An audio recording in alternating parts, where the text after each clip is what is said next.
बाज बेंदुला का चढ़वैया ना हर जौन महोबे क्यार अपने मन माऊ दल स्वाचा बदला ल्याब बाप का जाए। हेलो दोस्तों, वेलकम टू माय चैनल। मैं हूँ सिली सिंह राजपूत। अगर वीडियो पसंद आए तो लाइक करें, सब्सक्राइब करें। और आज के वीडियो में बताएंगे कि रानी कुशला अपनी बांदी से क्या कह रही हैं। रानी कुशला ने बांदी को कहा कि जाइए और कोटा पे उन जोगियों को बुला करके महल में लेकर के आइए। आज बांदी वहां से चल देती है और जोगियों के पास में पहुंची, हाथ जोड़ के कहने लगी कि हे बाबा, आपको रानी कुशला ने महल में बुलाया है। अब बांदी की बात को सुन करके जोगी मन में विचार कर रहे हैं कि हम तो यही चाहते हैं कि किस तरह से महल में प्रवेश करने को हमें मिले और माड़ोगढ़ का भेद हम हासिल कर सकें। अब विचार कर रहे हैं कि जैसी दवाई रोगी चाहे वैसे बैदुरहा बतलाए। आगे आगे बांधनिया में पाछे चले दिगंबर राय। आगे आगे बांदी चल रही है और पाछे से जोगी चल रहे हैं, जो कि बनाफर हैं जोगी के भेष में। आज जब माड़ोगढ़ के लिए, उन महलों के लिए जोगी चल रहे हैं, आगे बांदी है, पीछे जोगी हैं। और जब पहले फाटक पर पहुंचे तब क्या देखा, वहां पर घोड़ा, पपीहा और पसावद। सबसे पहले पसावद को आल्हा ने देखा तो आंख से आंसू गिरने लगे। तो जवाब दिया ऊदल ने और कहा कि भैया क्या बात है, तुम्हारी आंख से आंसू क्यों आ रहे हैं, कारण क्या है और किस लिए आप दुखी हैं। जवाब दिया आल्हा ने ऊदल से, कहा कि सुनो, ये हाथी घोड़ा महोबा के हैं और इन पे सवारी करिंगा करता है। जब इतनी बात सुनी तो ऊदल को क्रोध आ गया और कहने लगे कि दादा, अगर आपकी आज्ञा हो तो इन हाथियों को मैं यहाँ से छुड़वा लूँ, इस हाथी की कैद को छुड़वा करके अपने महोबा में जाके रखेंगे। जवाब दिया मलखान ने और कहा कि पहले बदला लियो बाप का, बाद में का लियो खुलाए। जब इतनी बात सुनी तो ऊदल को थोड़ा तसल्ली हुई और आगे बढ़ गए। जब आगे देखा तो वहाँ पर घोड़ा पपीहा, जो कि मशहूर महोबे का घोड़ा, वहाँ पर बंधा हुआ था। ऊदल ने देखा तो क्या किया, उस घोड़ा के पास में पहुँचे और उसकी गर्दन में अपनी बाहें डाल करके और धीरज दिलाते हैं और कहते हैं कि हे पपीहा, धीरज रखो, हम तुम्हारी कैद को छुड़वाएंगे और महोबा अवश्य लेकर के चलेंगे। तब क्या करते हैं, तसल्ली दिलाते हुए ऊदल ने उस घोड़ा से कहा कि वाहन हो मोरे बाप के, और पायो है कठिन कलेस। कृपा करो मम बालकन, हम फिर दिखलई देश, फिर दिखलई देश। सुनो पपीहा मोरी बानी, जिंदा है परिमाल बनी मल्हनो महारानी। काहे ऊदल समझाए पपीहा, धीरज राखो, माड़ो द्याब खोदाय याखिन ते द्याखो। ऊदल धीरज दिलाते हैं और कहते, तुम्हारी कैद को अवश्य हम खुलवाएंगे, क्योंकि तुम मेरे पिताजी के वाहन हो। ये धीरज दिला करके वहाँ से वापस चले जाते हैं और भैया आल्हा के पास पहुँचे। अब जोगी आगे बढ़ते हैं, बांदी भी आगे बढ़ रही है। और जब तीसरे फाटक पर पहुँचे तो क्या देखा, एक बरगद का पेड़ विशालकाय, और उस पेड़ में 2 खोपड़ी टांगी हुई। जब खोपड़ी टंगी हुई है और वो खोपड़ी देशराज और बच्छराज की थी, यानी ऊदल के पिता और मलखान के पिता की थी। खोपड़ियों ने जब उन जोगियों को देखा तो सैयद को पहचान गई और सैयद को धिक्कारते हुए उन खोपड़ियों ने कहा कि सुनो, होई कहे लड़का रण बाघन के, माड़ मलायो है मूड़ मुड़ाए। पूत सपूते जोगी होई गे, अब को गया दे करवाए।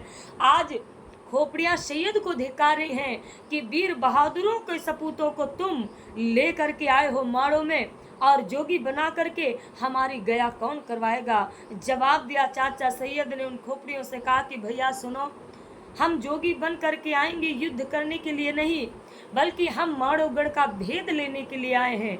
और महोबे का लश्कर यानी फौज बबरी बन के मैदान में पड़ी हुई है। हम माड़ोगढ़ का भेद लेकर के जाएंगे और उसके बाद में युद्ध होगा और करिंगा को हरा करके हम आपकी गया अवश्य करवाएंगे, तुम्हारी गया ये बच्चे ही करवाएंगे। जवाब दिया देश राज की खोपड़ी ने सैयद से कहा कि ये छोटा जोगी किसका पुत्र है।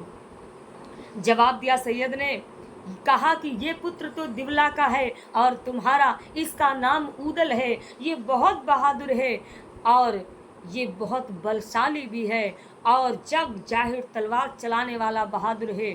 52 गढ़ के बहादुर इससे दहशत करते हैं और कांपते हैं। जवाब दिया सैयद ने ये गया तुम्हारी अवश्य करवाएंगे। तभी जवाब दिया ऊदल ने और कहा कि क्या बात है, किस से बातें कर रहे हैं चाचा। जवाब दिया सैयद ने कि ये खोपड़ी तुम्हारे पिता और चाचा की है। जब इतनी बात सुनी ऊदल ने तो दौड़ के बरगद के पेड़ में चढ़ गए और खोपड़ियों को गले से लगा लिया और कहा कि पिताजी हम तुम्हारी गया अवश्य करवाएंगे, हम माड़ोगढ़ भेद लेने के लिए आए हैं, सारा लश्कर बबरी बन के मैदान में पड़ा हुआ है। जब इतनी बात सुनी तो खोपड़ियों को थोड़ा तसल्ली हुई। ऊदल रोते हुए वहां से वापस आए, अपनी गोल में जोगियों के पास मिले और तभी पलट कर बांदी ने देखा तो ऊदल पे नजर पड़ गई। रोते हुए देखा तब बांदी क्रोध में बोली, क्या कर रही है कि तुम हो कौन, कहाँ से आए, इतना हमका दियो बताए, कौन द्यास के आयु भेदिया पहले हमका देओ बताए। आज बांदी कहने लगी कि तुम मुझे जोगी नहीं, तुम मुझे किसी देश के भेदी लगते हो, बताइए कौन हो। जवाब दिया सैयद ने और बांदी को ललकारते हुए कहा कि बांदी सुनो कि तुमने हमारे जोगियों को लेकर के यहाँ मरघट में आ गई, जहाँ पर मुर्दों की आवाजें आती हैं। मेरा जोगी डर गया है, इसलिए वो रोने लगा है। जवाब दिया बांदी ने हाथ जोड़ करके कहा कि बाबा यहाँ पर कोई मरघट नहीं, यहाँ पर कोई शमशान नहीं, यहाँ पर कोई मुर्दे नहीं चिल्ला रहे हैं, बल्कि एक बार करिंगा ने महोबा में दशातपुरवा में चढ़ाई कर दी और देश राज बच्च राज को सोते हुए दंड बंधवा करके लेकर के आए और घोड़ा पपीहा हाथी पशावद लाखा पातुर हार नौलखा सबको यहाँ पर लेकर के आया। देश राज बच्च राज को पत्थर कोल्हू में पिरवा दिया और जब खोपड़ियाँ नहीं पेर पाया तो कटवा करके बरगद के पेड़ में टांग दिया। आज उन्हीं की आभा ये बोल रही है।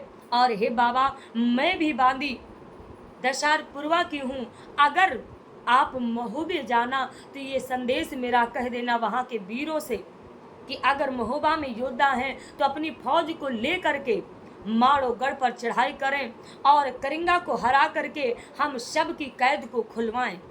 जब इतनी बात सुनी तो ऊदल ने चाचा सैयद से कहा कि हे चाचा, आप इस बांदी को क्यों नहीं बता देते कि हम महोबा के ही बहादुर तो हैं। इतनी बात सुनी सैयद ने, सैयद दात पीस रह जाए, भेद जो खुलेगा माड़ोगढ़ माँ जोगी एक बचेगा नाय। सैयद ने दांत पीसते हुए कहा कि ऊदल आप चुप रहो, क्योंकि अगर माड़ोगढ़ में भेद खुल गया तो करिंगा हमें छोड़ेगा नहीं। जब इतनी बात सुनी ऊदल तो चुप हो गए, लेकिन आज चलने लगी। बांदी कह रही है कि चलिए महल की ओर अब आगे चलते हैं। जब रानी कुशला के महल के द्वार पहुँचे तब बांदी ने कहा कि बाबा आप महल के द्वार पर रुक जाएं, हम रानी को खबर कर दें। अब क्या होता है, जोगी महल के द्वारे पर खड़े हैं और बांदी जा रही है। रानी कुशला के महल में पहुंची और कहने लगी कि हे महारानी, जोगियों को मैं लेकर के महल के द्वार पर आ गई हूँ, जोगी महल के द्वार पर खड़े हुए हैं। रानी कुशला ने कहा बहुत अच्छी बात है, जाइए जोगियों को बुला करके ले करके आइए। आप बांदी वहां से चलती है, महल के द्वार पर पहुंची और जोगियों से कहा कि चलिए आपको रानी कुशला ने महल में बुलाया है। जोगी चल देते हैं, रानी कुशला के महल में आए।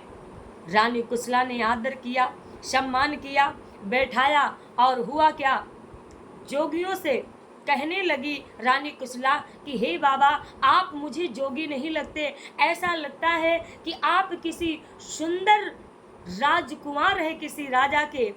जवाब दिया ऊदल ने कि हे महारानी, हमारे पिताजी हमारे बचपन में ही गुजर गए, हमारी माता ने जोगियों के हाथ हमें बेच दिया, हमारे देश में सूखा पड़ गया, हम गुरु निरंजन के चेला हैं, और क्या करें, भगवान ने हमें रूप दिया है, लेकिन हम भगवान का ही भजन करते रहते हैं।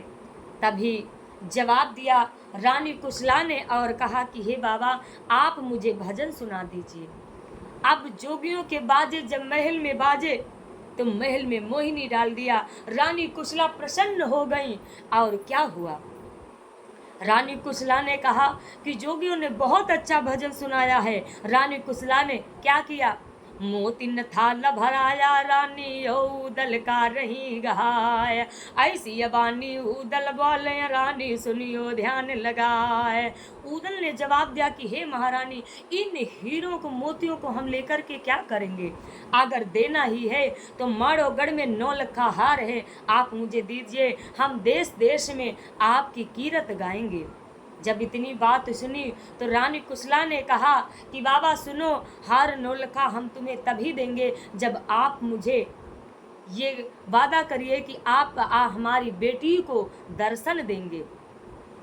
तब क्या हुआ, रानी कुशला ने कहा कि नेक बिलम जब मोर ड्योढ़ी माया बना राखो देर लगाए, दर्शन दई दियो मोर बिटिया का तुम का द्या बनो लखार। रानी कुशला ने कहा कि मेरी बेटी को दर्शन दे दो, हम तुम्हें 9 लखा हार देंगे। अब जोगी ने क्या किया, जोगी महल में रुक गए और रानी कुशला बांदी से कहा कि जाओ जल्दी से। रानी कुशला आदेश दे रही हैं कि बेटी बिजमा को बुला लाओ और कहना कि जोगियों के दर्शन कर ले। अब बांदी वहां से चल देती है और बिजमा के महल में पहुंची तो देखा कि बिजमा सो रही है, और सोते हुए बिजमा को देखा तो रानी कुशला का आदेश था लेकर जाना है बिजमा को। तो बांदी सोच रही है कि हम कैसे बिजमा को जगाएं, अगर बिजमा कच्ची नींद में जग गई तो कोड़ों से हमारी खाल उड़ा देगी। विचार कर रही है कि कैसे जगाएं आज बिजमा को, बांदी कैसे जगा रही है। आज की वीडियो में बस इतना ही, धन्यवाद।